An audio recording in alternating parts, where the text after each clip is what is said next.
Ini ya. Sibuk banget sih Kak. Lagi ngapain sih? Sorry. Biasa. Gue lagi nyari nih ya buat simpanan gue di masa depan, saham gitu loh. Oh, main saham. Saham itu kalau nggak salah ya ada jangka panjang, ada jangka pendek. Nah, lu main yang mana? Iya Res, gue tuh bingung ya. Kalau kira-kira untuk main saham itu cocoknya pakai jangka panjang atau jangka pendek ya?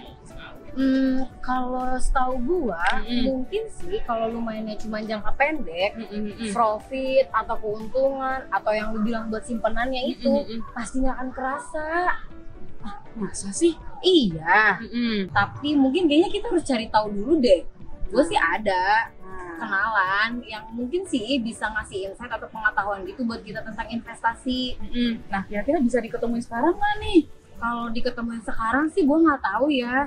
Tapi ya kita lihat aja lah ya. Iya, mungkin bisa lo hubungin kali ya. Kayaknya itu deh. Oh. Itu Pak Deden tuh kenalan itu yang gue bilang. Oh, Iya. yang bisa ngasih insight ini. Iya. Langsung aja kali ya. Oke, ayo. Halo Pak.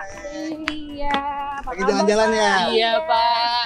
Pak, aku nih temen aku mau nanya. Katanya dia mau belajar investasi kayak gitu. Tapi nggak tahu dia buat jangka yang panjang atau pendek.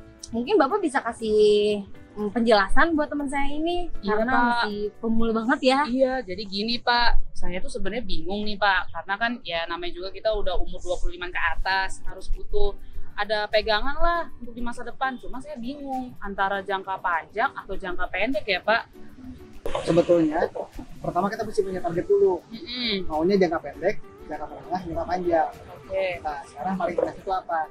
Mimpi kamu nanti ke depan mau ngapain? Ya yang pasti biar punya rumah lah Pak. Ya kan? Selain punya rumah, paling punya apa lagi? Kalau Mobil, bisa, Pak. Nah itu mobil. Nah berarti settingnya harus seperti ini. Kira-kira di umur berapa nanti Natali Ales pengen punya rumah sama mobil? 40k, 50k, atau mungkin setelah pensiun nanti. Kalau misalnya ingin di umur 40 tahun, kita tarik maju.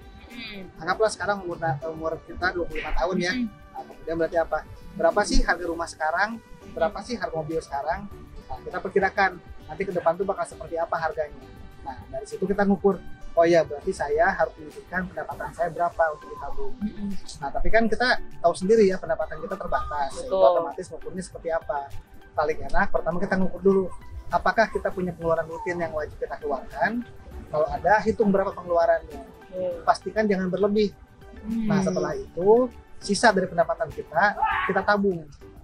Nah, kalau nabung aja kan pasti nggak cukup ya. Berapa sih sekarang bunga tabungan gitu ya. Sehingga nanti dari sebagian yang kita tabung itu, kita investasikan.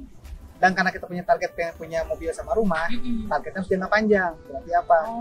Nanti uang kita itu misalnya gini, misalnya Natali punya simpanan 1 juta. Nah, yang 300 disimpan di tabungan boleh buat jaga-jaga. Takutnya ada perlu apa, kita mendadak. 700 investasikan. Yang paling mudah dan paling gampang dan bisa kita atur adalah saham. Nah, kita pilih saham yang jangka panjang. Anggaplah uang itu uang lupa. Karena kan memang itu uang tabungan kita ya, kita nggak lupa. Dan kalau kita rutin, kita disiplin secara rutin tiap bulan, kita simpan jumlah itu. Memang sepertinya jumlahnya mungkin nggak banyak. Tapi kalau saham yang kita pilih saham yang tepat, itu bisa berlipat-lipat.